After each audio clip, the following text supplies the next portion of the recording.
妖神，道友且慢，王门主何意？One Jade Box, for a life. Surrounded by nascent soul cultivators, Han Li makes his choice. Let the fellow Taoists divide the treasures on the first floor first. Then we shall proceed together to the second floor. Hearing this, Han Li immediately turned and left, not sparing Yan Ruyan even a glance. Yan Ruyan's expression changed several times before she silently followed after him. Seeing this, Wang Chan's eyes flickered with suspicion, though he quickly concealed it. Wang Tiangu, on the other hand, appeared completely unaware. Marquis Nanlong gathered all the items together and said in a deep voice, "The first floor contains 6 ancient treasures, 10 magic treasures, as well as various materials and pills to be divided evenly into 8 shares. Ancient treasures require no refinement and can unleash their full power immediately. Magic treasures, while needing to be refined, are likewise extremely formidable. Wang Chan and Yan Ruyan may each take only 1 share." The old woman did not hesitate and immediately chose an ancient treasure, causing the others to sneer inwardly. Wang Tiangu suddenly questioned Marquis Nanlong as to why he did not choose first, instantly making the atmosphere tense. Marquis Nanlong replied coldly that there was nothing on the first floor he needed, and that the priority would temporarily be left to Han Li. Han Li merely gave a faint smile and said he would wait until they reached the second floor. In the end, Wang Tiangu proposed dividing things evenly. Anyone who chose an ancient treasure would forego magic treasures. Everyone agreed. Han Li took an ancient treasure shaped like a bamboo tube, along with his share of materials and pills, and stored them away without further inspection. Thus, the distribution of the first floor came to an end, while items such as meditation cushions and yin condensation grass were left behind. After confirming that nothing remained, the group ascended to the second floor. The moment they stepped inside, they caught the scent of sandalwood incense. Before them stood a shrine dedicated to a demon god with 3 heads and 6 arms, fierce and lifelike. In front of the shrine was an incense burner emitting wisps of white smoke. That immortal Master Kankun would worship a demon god left everyone shocked. Han Li's heart pounded violently. This demon god statue looked exactly like the demonic beast depicted on the Brahma Saint True fragment. His gaze swiftly swept across the room, wooden chairs, brushes, and ink. Bamboo slips a cold jade bed radiating frigid air, and beside it 3 jade boxes of varying sizes. This was clearly Immortal Master Kankun's sleeping chamber. At that moment, the white-robed old man lunged toward the jade bed and grabbed one of the boxes. A streak of black light shot out, blocking him. "Stop!" The old man, surnamed Yun, dodged aside and glared fiercely at his opponent. "Do you intend to fight this old man?" The one who intervened was none other than Wang Tiangu, his robe's fluttering expression calm and composed. "Brother Yun, why the hurry? I merely wish to confirm whether you intend to seize the item in the box and then relinquish your right to choose anything else." Old man Yun let out a cold laugh. "We don't even know what's inside. If it turns out to be useless, are you going to force this old man to accept it?" Wang Tiangu glanced at the 3 jade boxes and replied slowly, "By prior agreement, the 2 of you may choose only 2 items first. But if all 3 jade boxes are taken, what will remain for the rest of us to divide evenly?" The atmosphere instantly grew heavy. Marquis Nanlong stepped forward, his gaze dark. "Taoist Wang, are you trying to go back on your word?" Wang Tiangu smiled faintly.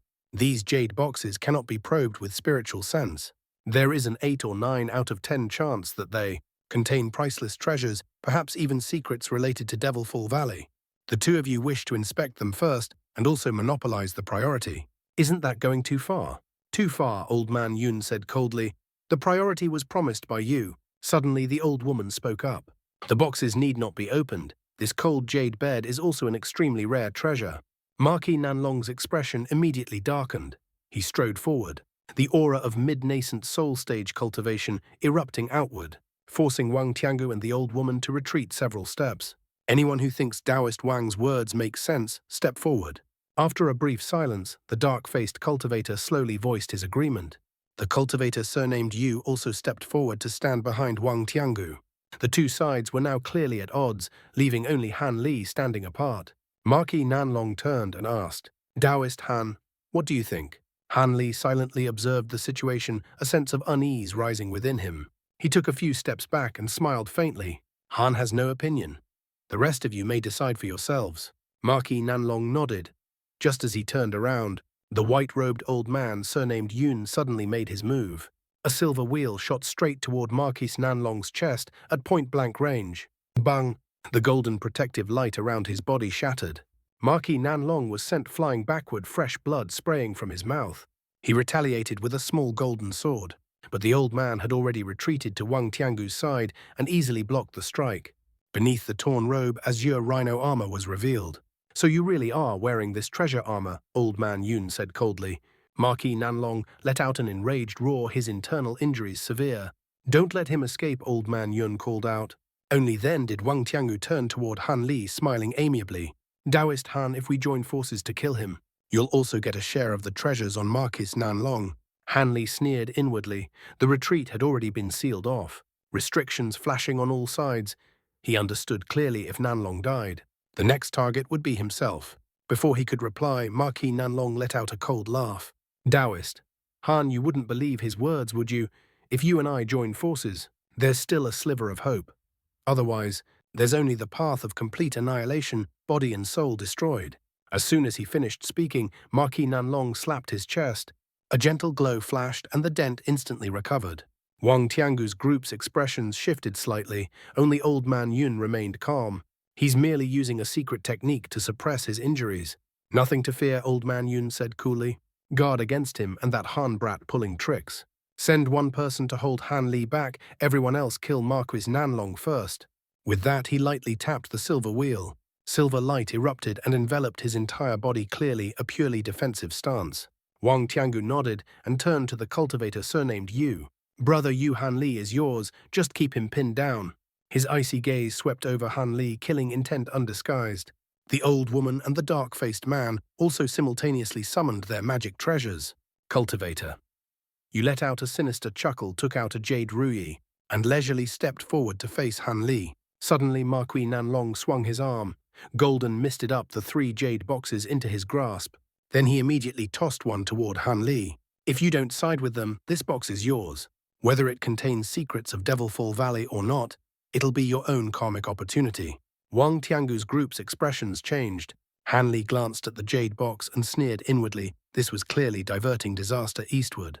Still with the treasure already in hand, he immediately stowed it into his storage bag. Wang Tiangu said in a deep voice, "Chana Ruyan, assist Taoist Yu, don't let Han Li escape." Wang Chan stepped forward with a ferocious grin. Yan Ruyan followed, her expression complicated. Killing intent filled the pavilion, yet no one made the first move. Both sides feared Marquis Nanlong's desperate counterattack. Suddenly, Han Li let out a soft sigh and abruptly swung his arm. A pitch-black object shot into the air, expanding into a gigantic black mountain, blocking the space between him and Cultivator Yu. Cultivator Yu immediately activated the Jade Ruyi.